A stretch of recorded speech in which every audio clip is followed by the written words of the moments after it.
wabarakatuh.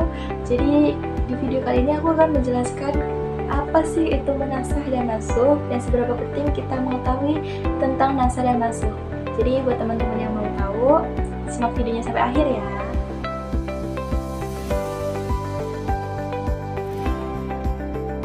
Secara bahasa, nasih yaitu izalatul asyai wa damuhu, yaitu menghapus sesuatu lalu menghapusnya. Nah, secara istilah, nasih yaitu lafu syar'iyan hukman syar'iyan bidalilin syar'iyan muta'alliqin anhu, yang berarti penghapusan hukum syara yang lampau dengan dalil syara yang terbaru. Yang dimaksud dengan pengangkatan hukum syara yaitu penghapusan kontinuitas pengalaman hukum tersebut dengan mengamalkan hukum yang ditetapkan terakhir. Pengangkatan hukum syara tersebut merujuk pada suatu konsep dalam hukum Islam, di mana suatu hukum yang sebelumnya berlaku dihapus atau digantikan dengan hukum yang baru. Artinya, pengalaman atau penerapan hukum lama digantikan dengan hukum yang ditetapkan terakhir kali. Nah, hal itu sering terjadi dalam konteks nasah, yang berarti pembatalan atau pergantian hukum suatu syara dalam hukum lain yang diturunkan kemudian melalui wahyu. Contohnya, pada masa awal Islam, umat muslim awalnya diperintahkan untuk menghadap Baitul Maqdis atau Yerusalem saat melaksanakan sholat. Namun, perintah tersebut diubah sehingga umat muslim harus menghadap Ka'bah atau di Makkah saat melaksanakan sholat. Dalam hal ini, hukum syara awal mengenai arah kiblat dihapus atau dinasah dan digantikan dengan hukum yang baru.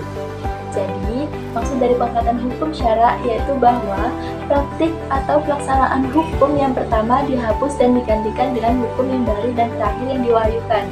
Sama halnya dengan nasih, mansuh juga memiliki pengertian secara bahasa dan secara istilah. Nah, secara bahasa, mansuh yaitu diartikan sebagai sesuatu hal yang diganti, sedangkan secara istilah, mansuh diartikan sebagai hukum syara yang menempati posisi awal yang belum diubah dan belum diganti dengan hukum syara yang datang kemudian.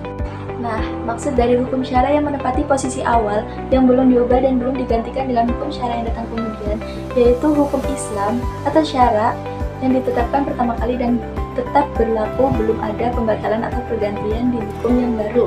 Nah, dalam konteks fikih, terdapat konsep nasah atau pembatalan di mana hukum yang lebih baru dapat digantikan hukum yang lebih lama jika ada perintah atau ketentuan yang lebih relevan dan sesuai dengan kondisi konteks yang berbeda. Jadi, hukum syara yang menempati posisi awal adalah hukum yang pertama kali diberlakukan dan masih berlaku karena belum ada nasah yang mengubahnya. Ini berarti hukum tersebut masih dianggap sah dan diikuti karena tidak ada hukum baru yang membedakan atau menggantikannya. Jadi, dari pengertian di atas dapat disimpulkan bahwa terjadinya nasah harus memenuhi beberapa syarat. Nah, yang pertama, hukum yang dinasah harus bersifat hukum yang syar'i. Yang kedua, dalil yang berfungsi menghapus hukum berupa kitab syar'i atau wahyu ilahi yang mungkin lebih akhir daripada kitab yang dinasah hukumnya. Nah, yang ketiga, kitab yang dihapus hukumnya tidak dibatasi oleh waktu tertentu.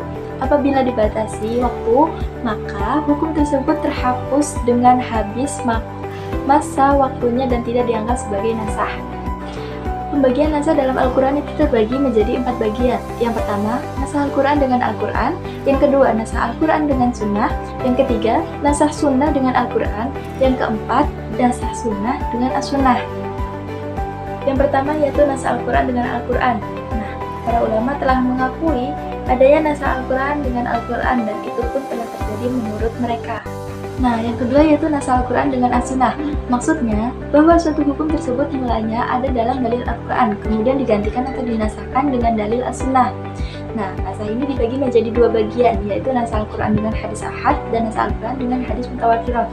Untuk nasah Al-Quran dengan hadis ahad, para ulama berpendapat bahwa hadis ahad tidak bisa menasahkan Al-Quran karena Al-Quran adalah nasah yang mutawatir, yang menunjukkan keyakinan tanpa ada praduga atau dugaan padanya, sehingga sangat tidak dibenarkan untuk menghapuskan atau menggantikan hal yang tidak jelas diketahui sifatnya atau maklum dengan hal-hal yang maznun atau diduga.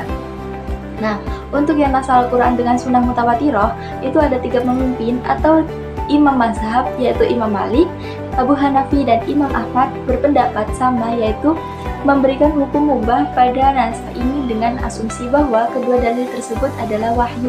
Nah, nasah yang ketiga yaitu nasah sunnah dengan Al-Quran. Nah, maksud dari nasah ini yaitu bahwa suatu hukum dalil yang telah ditentukan berdasarkan dalil atau sunnah lalu dinasahkan dengan dalil Al-Quran. Nasah ini terdapat beberapa contoh yaitu tentang arah kiblat yang semula dijelaskan dalam hadis bahwa Baitul Maqdis menjadi patokan arah kiblat bagi umat muslim. Kemudian, setelah diturunkan ayat 144 Al-Quran Surah Al-Baqarah, Ka'bah Masjidil Haram yang menjadi patokan jumhur ulama membolehkan nasah seperti salah satu contohnya, yaitu menghadap Baitul Maqdis yang ditetapkan oleh sunnah, kemudian ketetapan ini dinasahkan oleh Al-Quran.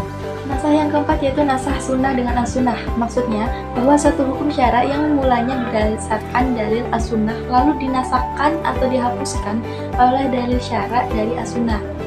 Misalnya, yaitu dari hukum ziarah, hukum yang semula dilarang kemudian dihapus atau dinasahkan menjadi hukum yang mubah ataupun dibolehkan.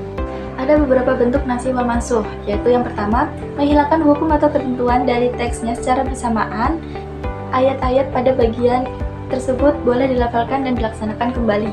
Nah, yang kedua, penghilangan hanya pada hukum atau ketentuannya sendiri sedangkan pada teksnya tetap ada. Yang ketiga, yaitu penghilangan hanya pada teks atau baca sedangkan hukumnya tetaplah sahih. Ada beberapa cara yang digunakan untuk mengetahui pedoman yang digunakan dalam nasih dan mansuh. Nah, yang pertama, yaitu memiliki keterangan penjelasan yang tegas yang berasal dari Rasulullah SAW. Nah, yang kedua, ayat nasih dan ayat mansuh disepakati oleh umat. Yang terakhir, harus didapati dalil yang lebih awal atau dahulu dan yang akhir atau setelahnya yang bersumber dari histori. Ada beberapa hikmah yang dapat kita ambil dari mempelajari nasih dan mansuh. Di antaranya yaitu yang pertama, memelihara kemaslahatan hamba. Syariat Allah adalah perwujudan dari rahmatnya. Dialah Allah Maha mengetahui kemaslahatan hidup hambanya. Melalui sarana syariatnya, Allah Subhanahu wa Ta'ala mendidik manusia hidup tertib dan adil untuk mencapai kehidupan yang aman, sejahtera, dan bahagia di dunia dan akhirat.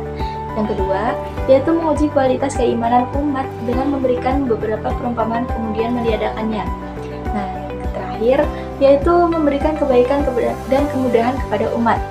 Apabila hukum yang terakhir lebih berat tentunya untuk mengerjakan, maka pahalanya lebih besar. Kemudian sebaliknya, apabila hukum yang terakhir lebih ringan, pasti akan lebih ringan pula mengerjakannya. Dan itu tadi adalah beberapa hikmah yang dapat kita ambil dari mempelajari nasah dan mansuh.